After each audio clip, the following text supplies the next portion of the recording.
जो ग्रंथ, जो पार्टी, जो विचारधारा आपको नीच समझता है, तो दिमाग में कीटाणु काट लिया कि सीधे देश के शासन पर कब्जा कर लेंगे, सब लोग एमपी मिनिस्टर बन जाएंगे, उसके बाद हम ठीक कर लेंगे सब कुछ।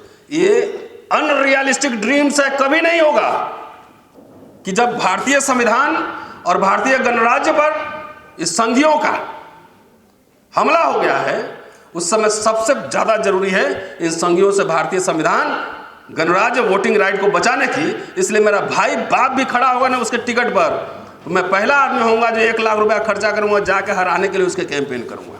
ऑर्गेनाइजर 30 नवंबर 1949, 4 दिन बाद ठीक ये लेख लिखता है आरएसएस और कहता है कि हम इस संविधान को नहीं मानते, मनुस्मृति हमारा संविधान है। एडल्ट फ्रेंचाइजी नहीं चाहिए, ठीक नहीं है। सार्वभौम मताधिकार वही अभी ज्ञानेश कुमार कर रहा है जो आरएसएस का एजेंडा था, कि कुछ पढ़े लिखे लोगों के पास ही वोट रहेंगे। आरएसएस का मुसलमानों के बारे में लिखा गया है, ये सॉरी मनुस्मृति मुसलमान के बारे में है, ईसाई के बारे में है, वो हिंदू समाज के बारे में है, जिसमें आप दलित, पिछड़े, महिलाएं सब हैं। आपको जंतर मंतर पर प्रदर्शन करने के लिए भी जगह नहीं मिल रहा है।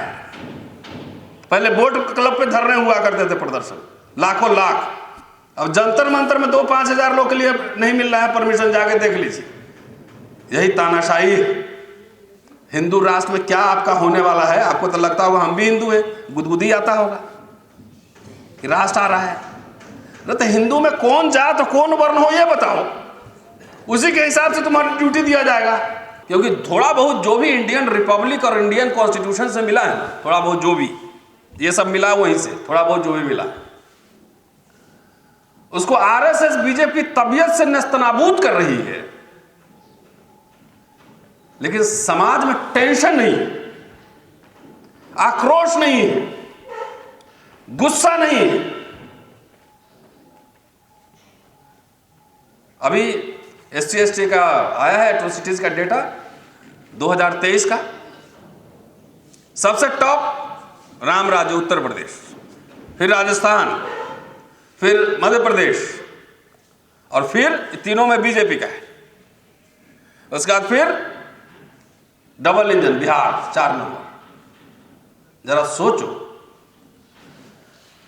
कि पहले इस तरह के एट्रोसिटीज होते थे, तो हमारे सीनियर जो बैठे वो बताएंगे, कम से कम सिंपैथी में ही नेता उसके घर जाते थे, सीनियर लीडर जाते थे, सांत्वना देते थे कि हम पुलिस में दबाव बनाएंगे, एक्शन लेंगे। जब बेलछी कांड हुआ था तो इंदिरा जी वो गई थी हाथी पर बैठकर, बेलछी बिहार। आजकल कोई आपको नहीं पूछ रहा है, क्यों? सोचने की बात है। कोई नहीं पूछ रहा है, आपसे कोई संवेदना भी व्यक्त नहीं कर रहा है। जुल्मी जो जातंकी आतंकी है, उसका मन इतना बढ़ गया है को वायलेंस करता है, क्राइम करता है आपके खिलाफ। आप वीडियो बना के, रील बना के डालता है। क्यों करता है ये सब? क्योंकि आपको टेरराइज करने के लिए। लेकिन आप में कोई रेसिस्टेंस नहीं है, झगड़ा नहीं है, कोई झगड़ा लड़ने की ताकत नहीं है।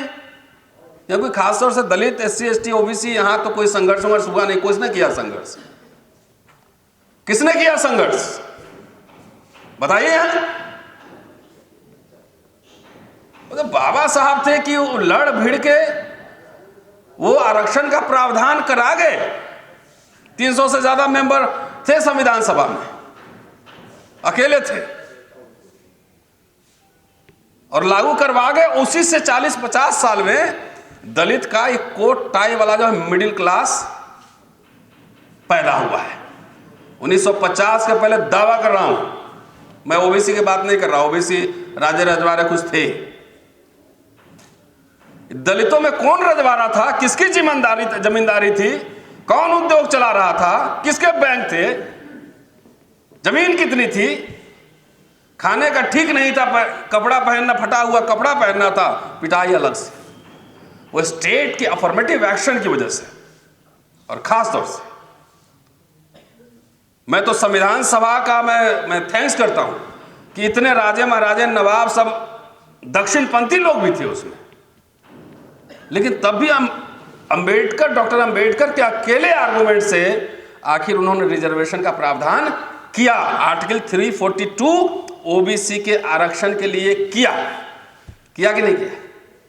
ओबीसी वहां थोड़ी लड़ रहा था, कोई ओबीसी लड़ नहीं रहा था जिसकी वजह से 342 मिला। कहीं भी कॉन्स्टिट्यूएंट असेंबली डिबेट्स में दिखाइए कितने लोग लड़ रहे थे वहां, चाहे बाहर कितने लोग हंगामा कर रहे थे। नहीं, बाबा साहब ने रिजाइन भी किया तो 4 कारण दिए, 4 कारण। उसमें से एक महत्वपूर्ण कारण जो है कि ओबीसी के लिए कमीशन गठित नहीं हो रहा है, इसलिए मैं इस्तीफा दे रहा हूं।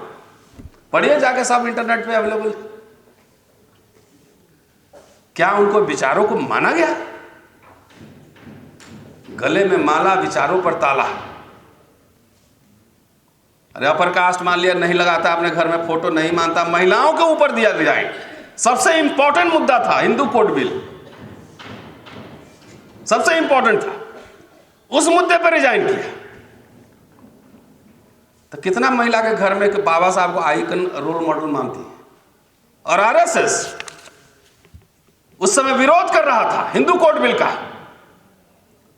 30 नवंबर का मेरे पास कागज रखा हुआ है, 26 नवंबर को संविधान सभा में सौंपा गया था संविधान, और 30 नवंबर को, देखिए मैं इतिहास पढ़ता हूं तो खोद के निकालता हूं।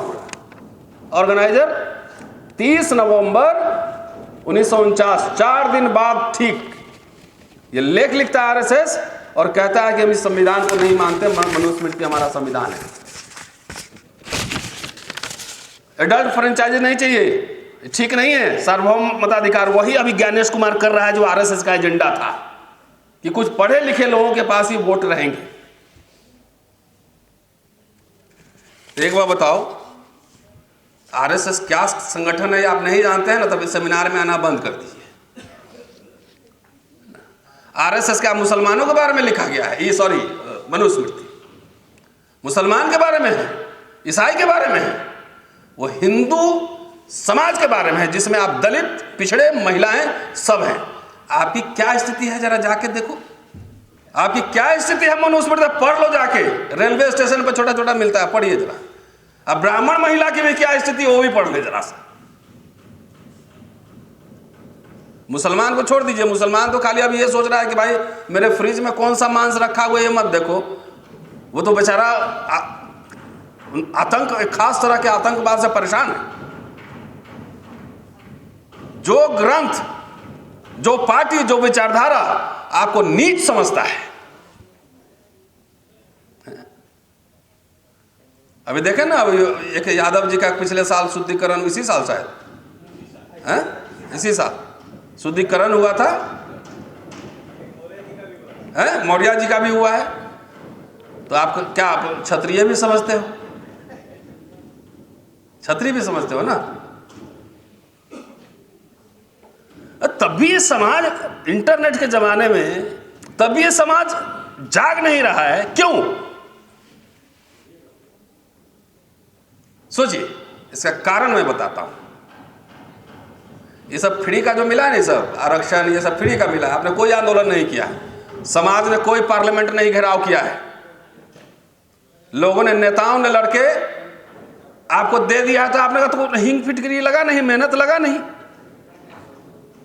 भाई हिंदू कोड बिल पे भी यहां तो लाखों लोग इकट्ठा हुए ना, अन्ना हजारे ने लाखों लोग इकट्ठा कर लिया ना, साधुओं ने पार्लियामेंट घेरा था ना। आप क्या कर रहे हो?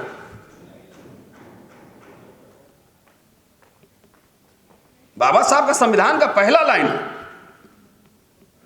वी द पीपल, कि जब भी कॉन्स्टिट्यूशन पे हमला हो, अपने अधिकार की रक्षा के लिए हम भारत के लोग।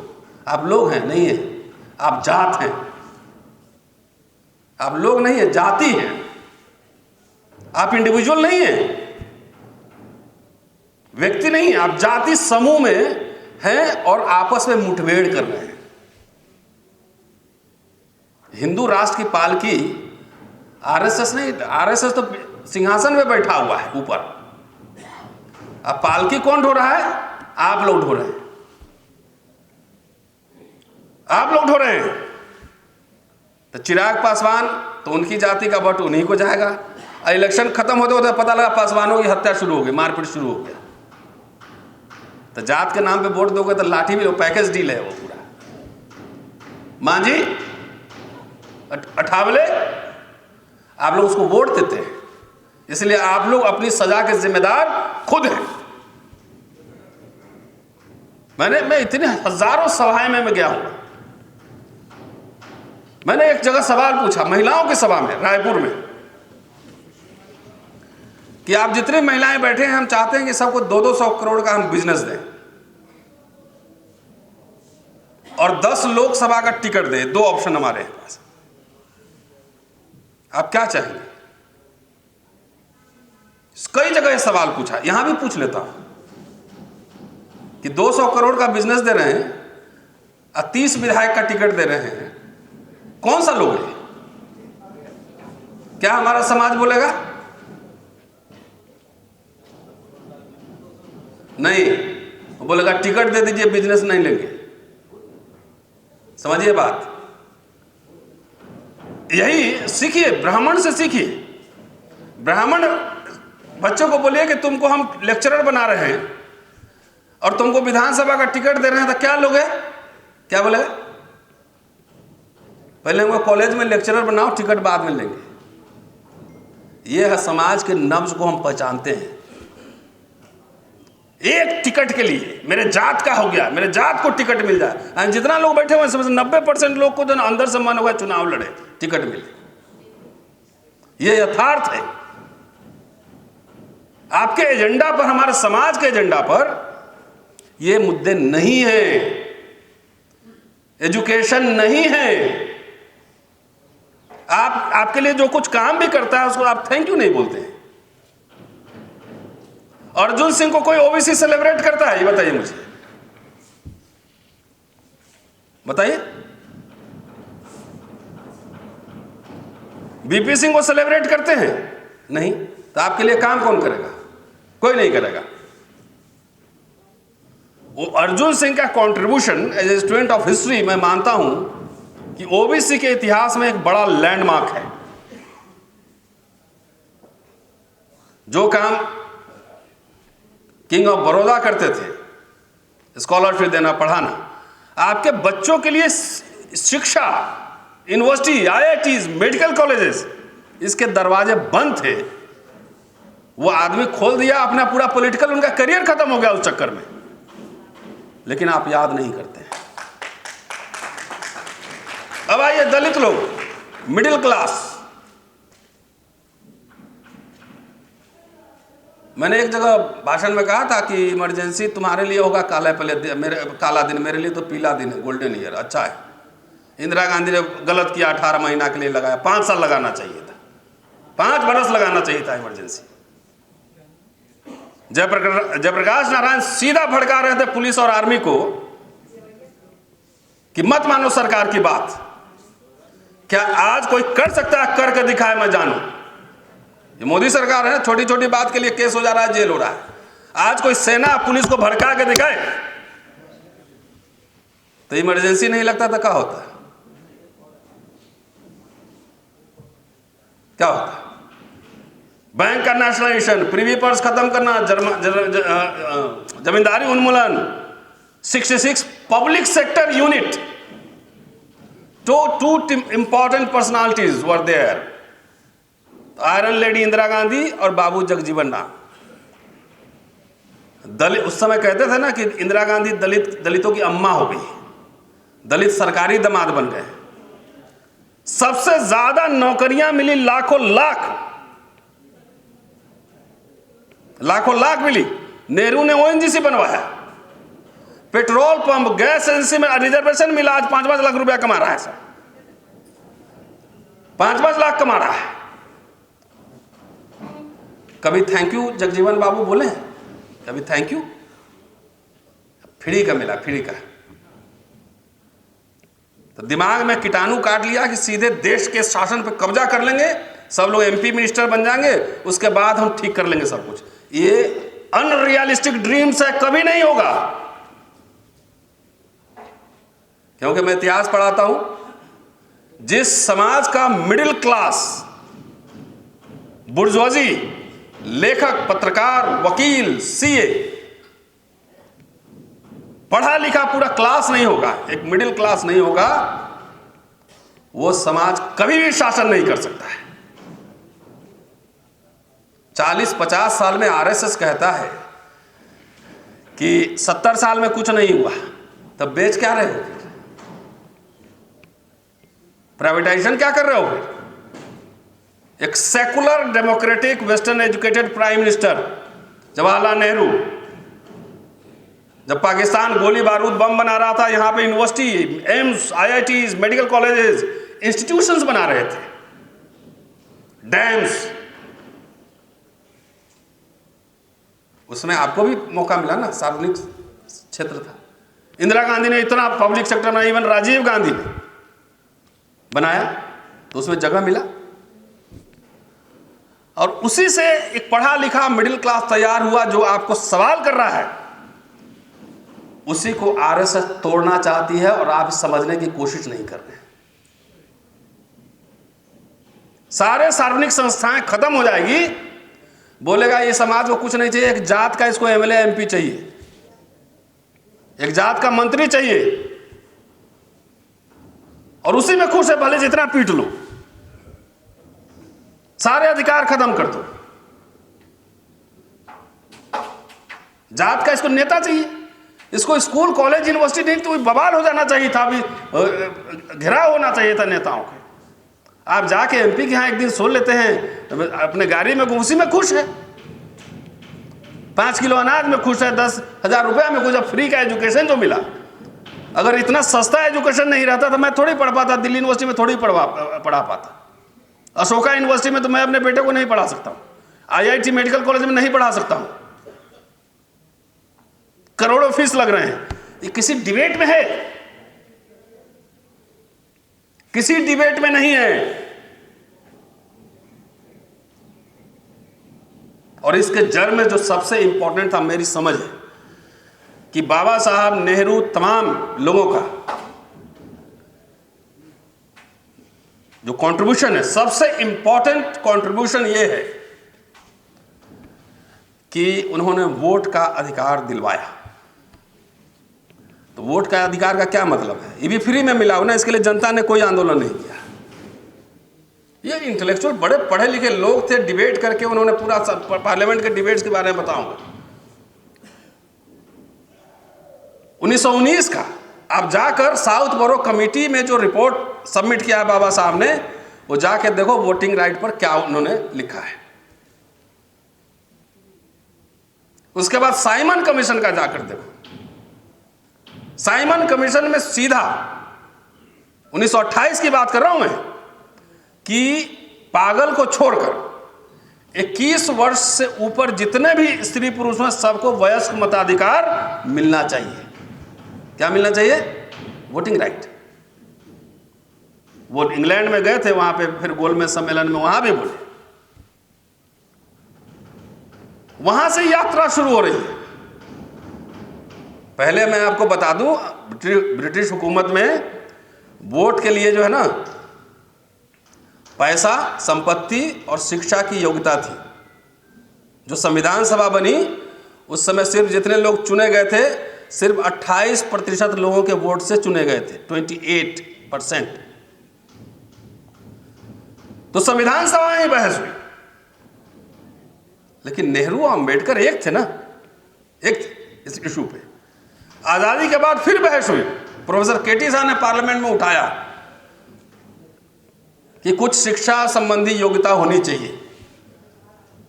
बाबा साहब का भाषण दिया। अभी मेरी एक किताब आ रही, पढ़िएगा, खरीद लीजिएगा 200-400 रुपये में।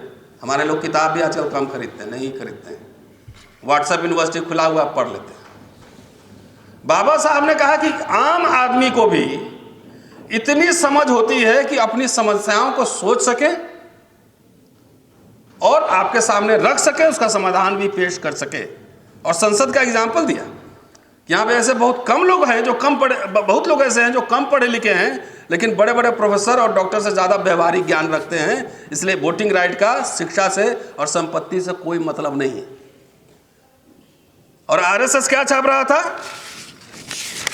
लिमिटेड वोटिंग राइट होनी चाहिए। चाहे ये 30 नवंबर 1949 संविधान, जब संविधान सौंपा गया उसके 4 दिन बाद कि मनुस्मृति हमारा संविधान है, मनुस्मृति। और हमारे दलित पिछड़े लोग जात के नाम पे हर जगह से एक दलाल ठेकेदार उठा लेता है, उसको टिकट देता है और उसके पीछे आप जो है ना बैकपाइपर की तरह आप घूमते रहते हैं। तो जाओ फिर उसी से मांगो, हम लोग का टाइम क्यों खराब कर रहे हो? अरे मैं तो बार बार कई बार इसी हॉल में कई बार कह चुका हूं कि जब भारतीय संविधान और भारतीय गणराज्य पर इस संघियों का हमला हो गया है, उस समय सबसे ज्यादा जरूरी है इन संघियों से भारतीय संविधान, गणराज्य, वोटिंग राइट को बचाने की। इसलिए मेरा भाई बाप भी खड़ा होगा ना उसके टिकट पर, तो मैं पहला आदमी होऊंगा जो 1 लाख रुपया खर्चा करूंगा, जाके हराने के लिए उसके कैंपेन करूंगा। मेरा रिश्तेदार भी खड़ा होगा। यह हिम्मत है? बिहार चुनाव मैंने देखा है, आप लोगों में पॉलिटिकल समझ है ही नहीं। पॉलिटिकल समझ का मतलब क्या है ना, टिकट लेके चुनाव लड़ना, इतना ही समझ इस समाज को है। इसलिए आरएसएस एकदम बढ़िया इलाज कर रहा है अभी, बढ़िया, कि जो अंबेडकर, नेहरू, कांग्रेस, इंदिरा, राजीव तक जो पब्लिक सेक्टर यूनिट बना, सरकारी स्कूल, कॉलेज, यूनिवर्सिटी बना, जिसमें 5 रुपये 2 रुपये में आप पढ़ें, फ्रीशिप मिला, स्टाइपेंड मिला, स्कॉलरशिप मिला, वो सब खत्म कर रही है। और सीधा ज्ञानेश कुमार आरएसएस के इस एजेंडा को लागू कर रहे हैं कि इन लोगों को वोट देने का अधिकार नहीं रहना चाहिए। ये है बात सीधा। और इसमें इतने पेच फंस गए हैं कि अब हमारे लोग, अब क्या बात है, पिछड़ा लोग नहीं वोट दे रहा आरएसएस में, दलित नहीं दे रहा है, और जहां पे नहीं दे रहा है, रेसिस्टेंस कर रहा है, वहां पे दूसरी लीला कर रहा है ना, पार्टी बनवा के खड़ा कर दे रहा है।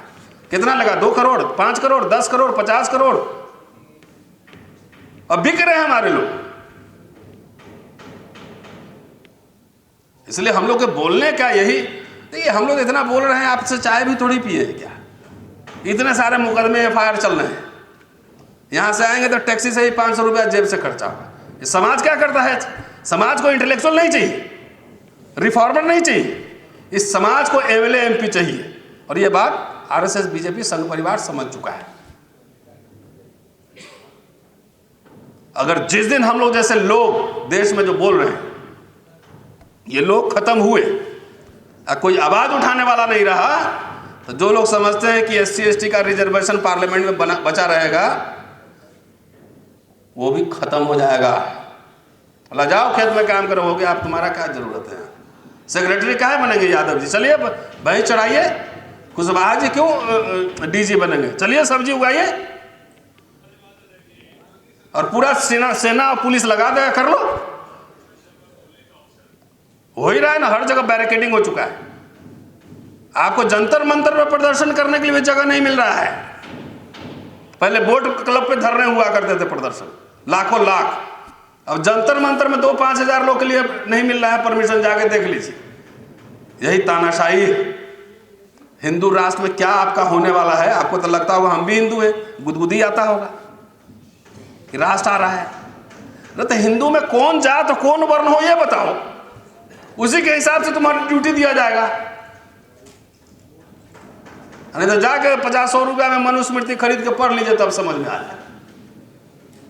बहरहाल कहने के लिए बहुत सारी बातें हैं, लेकिन ये जो सरकारी पैसा से पोषित में मांग रहे हैं ना, एक काम करिए ना, अब तो छोड़िए निजी वाला, सरकार जितना ठेकेदारी दे रही है डायरेक्ट, उसी में हिस्सेदारी तो मंगवा लो। 27 ओबीसी मंत्री बनाया तो हुआ है मोदी मंत्रिमंडल में। 131 सांसद तो है ही एससी एसटी, 250 से ज्यादा मुझे लगता है मिला का होगा पूरा। प्रधानमंत्री खुद ही ओबीसी है, राष्ट्रपति खुद ही ट्राइब है, लॉ मिनिस्टर खुद ही दलित है, अभी चीफ जस्टिस खुद ही दलित थे। तो इतना सिंबोलिज्म आपको अच्छा लगता है ना, सिंबोलिज्म। अरे हमारे जात का देखो कितना बढ़िया लग रहा है, गुदगुदी लगता है। भले बेटा मजदूरी करना, आपको पता है एक बात, अटल बिहारी वाजपेयी आते आते जो जवाहरलाल नेहरू, मैंने कहा ना कि ब्राह्मण सेकुलर डेमोक्रेटिक ब्राह्मण प्राइम मिनिस्टर ने जो किया, अटल बिहारी वाजपेयी ने आके पहले वही खत्म किया। शिक्षा महंगा, डी इन्वेस्टमेंट मंत्रालय, पेंशन खत्म, पेंशन खत्म।